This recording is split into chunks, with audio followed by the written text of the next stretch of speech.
Hello friends, வணக்கம் and welcome to கோமூஸ் kitchen. நாம் இன்னைக்கு பார்க்க போகிற ரெசிபி குயிக் டிஃபன் பாக்ஸ் ரெசிபியில் டே 19க்கான ரெசிபி. சாதம், காராமணின்னு சொல்லுவாங்க, இல்லை தட்டாம்பயிறுன்னு சொல்லுவாங்க, அது போட்ட ஒரு புளிக்குழம்பு, புடலங்காய் 65. அப்புறம் காலையில் பிரேக்ஃபாஸ்ட்டுக்கு தோசை, தொட்டுக்கிறதுக்கு அந்த தட்டாம்பயிறு குழம்பு. சாதத்தையும் தட்டாம்பயிறு குழம்பையும் குக்கரில் வச்சு வேக வச்சிடலாம்.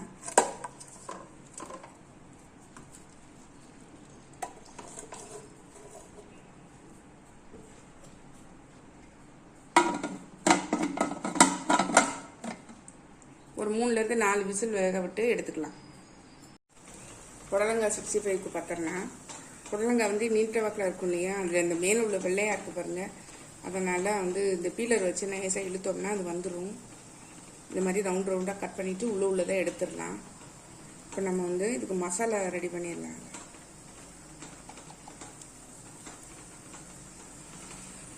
ஒரு 1/2 டீஸ்பூன் இஞ்சி பூண்டு விழுது,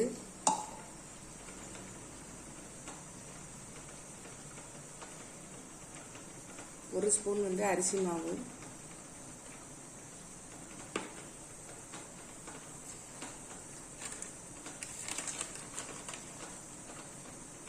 கடலை மாவு 1 ஸ்பூன். நான் இதில் ஒரு 1/2 டீஸ்பூன் இஞ்சி பூண்டு விழுது சேர்த்துருக்கேன். 1 ஸ்பூன் அரிசி மாவு, 1 ஸ்பூன் கார்ன்ஃப்ளவர் மாவு, 1 ஸ்பூன் கடலை மாவு சேர்த்துருக்கேன். அதே மாதிரி காஷ்மீரி மிளகாய் தூள் 1 ஸ்பூன் சேர்த்துருக்கேன். கொஞ்சம் இதுக்கு தேவையான உப்பு சேர்த்துக்கிறேன்.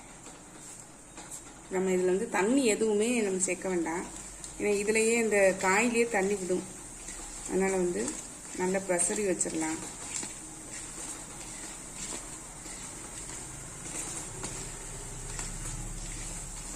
ஒரு 10 நிமிஷம் ஊறட்டும்.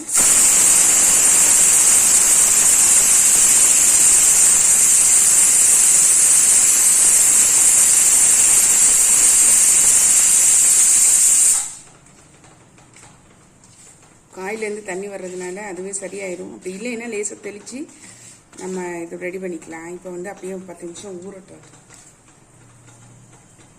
நம்ம இப்போ குழம்பு பார்த்துடலாம். அடுப்பில் கடாய் போட்டிருக்கேன். நம்ம எண்ணெய் விட்டுடலாம்.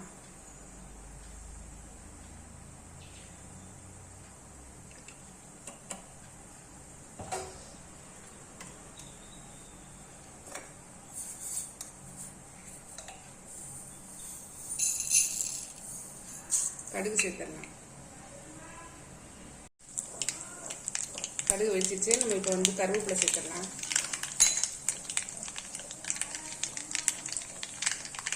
மூணு பல்லு பூண்டு தட்டி வச்சுட்டு அதையும் சேர்த்துட்றேன்.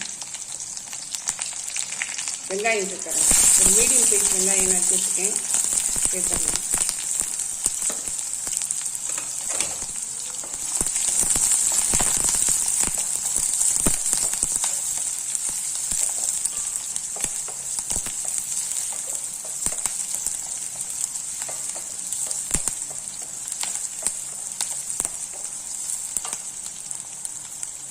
வெங்காயம் கொஞ்சம் வதங்கிடுச்சு. நம்ம இப்போ தக்காளி சேர்த்துடலாம். ஒரு தக்காளி மட்டும் சேர்த்துக்கேன் நான்.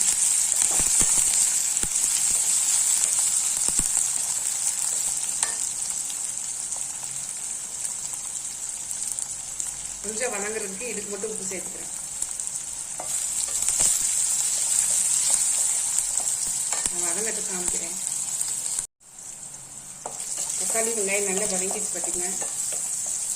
இப்போ இதில் குழம்பு மிளகாய் தூள் ஒரு ஸ்பூன் போடுறேன்.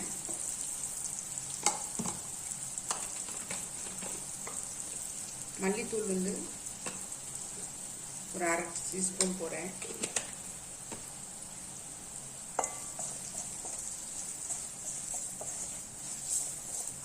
நல்லா மிக்ஸ் பண்ணி விட்டுட்டு சிம்மில் வச்சுக்கோங்க. நான் இந்த முருங்கைக்காய் கட் பண்ணி வச்சுருக்கேன். ஒரு முருங்கைக்காய் அதை சேர்த்துறேன். முருங்கைக்காய் போட்டால் வாசனையாக இருக்கும், அதுக்காக சேர்த்துறேன். இல்லைனாலும் ஸ்கிப் பண்ணிடலாம்.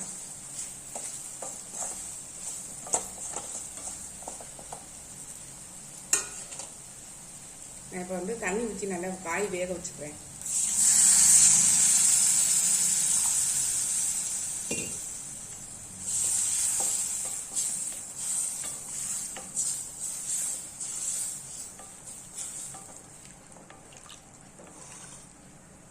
குழம்பு நல்லா கொதிக்கட்டும். கொஞ்சம் ஊறி இருக்கு பாருங்க, இருந்தாலும் நல்லா சேர்ந்து வரல இல்லையா? கொஞ்சம் மட்டும் தண்ணி தெளிச்சுக்கிறேன்.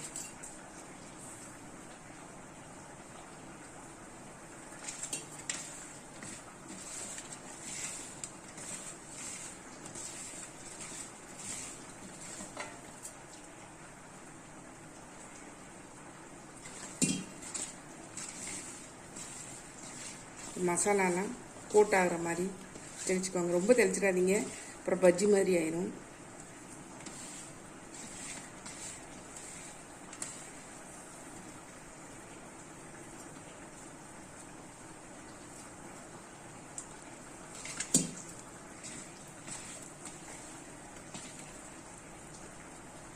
எண்ணெய் காய வச்சுக்கேன். நம்ம இதை வந்து பொரிச்சு எடுத்துடலாம்.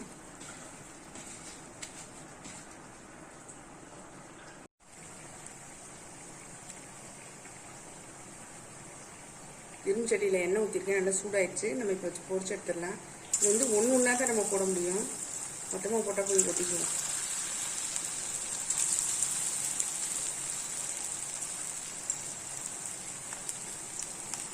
வேகத்தை காட்டுறேன்.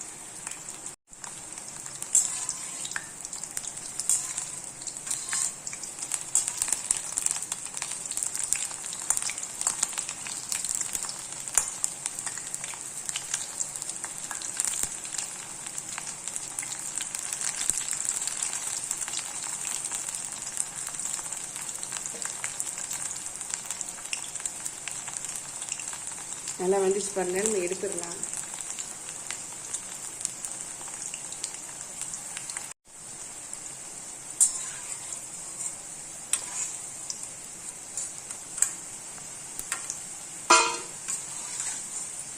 உங்களுக்கு இந்த விழுத சத்தத்தை பார்த்தாலே தெரிஞ்சு எவ்வளோ கிறிஸ்பியாக இருக்குன்னு பாருங்க.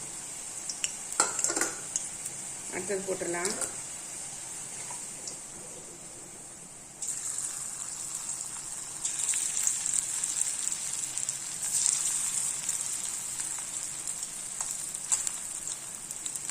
கொஞ்சம் எண்ணெய் ஊற்றினா இன்னும் கூட 2 போடலாம். நான் எல்லாத்தையும் பொரிச்சிட்டு காமிக்கிறேன் உங்களுக்கு. காயெல்லாம் வந்து எண்ணெய் பிரிஞ்சு வந்துருச்சு பாருங்க. நம்ம இந்த ஸ்டேஜில் புளியை கரைச்சி ஊற்றிடலாம். நான் வந்து ஒரு சின்ன நெல்லிக்காய் சைஸ் புளி எடுத்திருக்கேன். கரைச்சி ஊற்றிட்டு நான் காமிக்கிறேன்.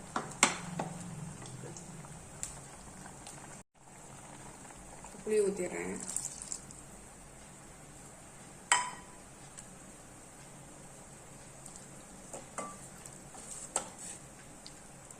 நல்லா கொதிக்கட்டும்.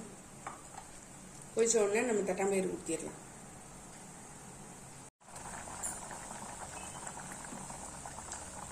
தட்டாம்பயிறு நல்லா வேக வச்சு ஊற்றிக்கணும் பாருங்க. நல்லா கொலைய வந்திருக்கு. நம்ம இப்போ இதை சேர்த்துடலாம். குழம்பு நமக்கு எவ்வளோ வேணுமோ அதுக்கு தகுந்த மாதிரி தண்ணி சேர்த்துக்கலாம்.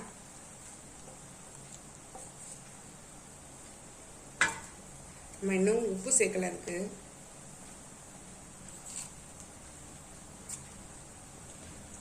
நல்லா கொதிச்சு எல்லாம் ஒன்றா சேர்ந்து எண்ணெய் பிரிஞ்சு வரட்டும். குழம்பு நல்லா கொதிச்சு எண்ணெய் பிரிஞ்சு வந்துருச்சு பாருங்க. நம்ம இப்போ தோசையை பார்த்துடலாம். குழம்பை இறக்கிடலாம். தோசைக்கல் சூடாயிடுச்சு. நம்ம இப்போ வந்து தோசை ஊற்றிடலாம்.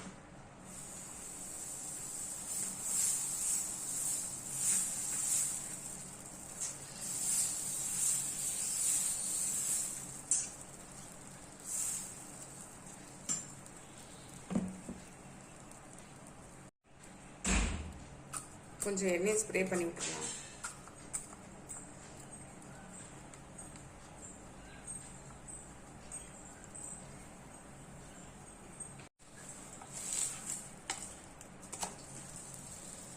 தோசை ரெடி ஆயிடுச்சு. நம்ம இப்போ டிஃபன் பாக்ஸ் ஃபில் பண்ணிடலாம். டிஃபன் பாக்ஸ் ஃபில் பண்ணிடலாம். சாதம்,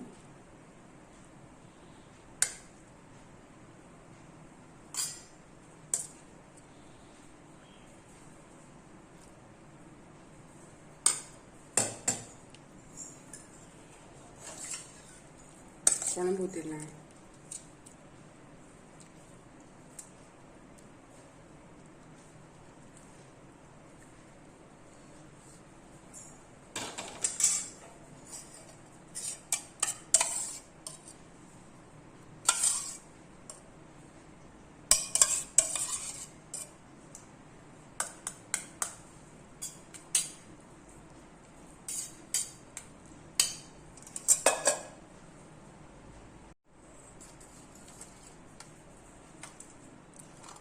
புடலங்காய் 65.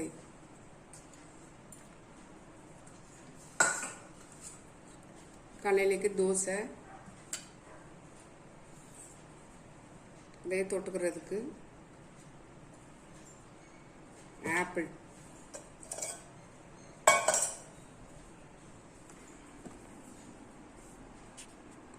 நம்மளுடைய டே 90க்கான குயிக் ரெசிபி சூப்பராக ரெடி ஆகிடுச்சு பாருங்கள். தட்டாம்பயிர் போட்டு ஒரு புளிக்குழம்பு, தயிர் சாதம், புடலங்காய் 65, பிரேக்ஃபாஸ்ட்டுக்கு தோசை, அதே தட்டாம்பயிர் குழம்பு, ஆப்பிள் மத்தியானம் சாப்பிட்றதுக்கு. இந்த ஐடியா உங்களுக்கு பிடிச்சிருந்ததுன்னா நீங்களும் ட்ரை பண்ணி பாருங்கள். ட்ரை பண்ணி பார்த்து கமெண்ட்டில் சொல்லுங்கள், லைக் பண்ணுங்கள், ஷேர் பண்ணுங்கள், சப்ஸ்கிரைப் பண்ணுங்கள், பக்கத்தில் பெல் ஐக்கானை கிளிக் பண்ணுங்கள். நாளைக்கு வேற ஒரு ரெசிபியில் உங்களை சந்திக்கிறேன். Bye, thank you.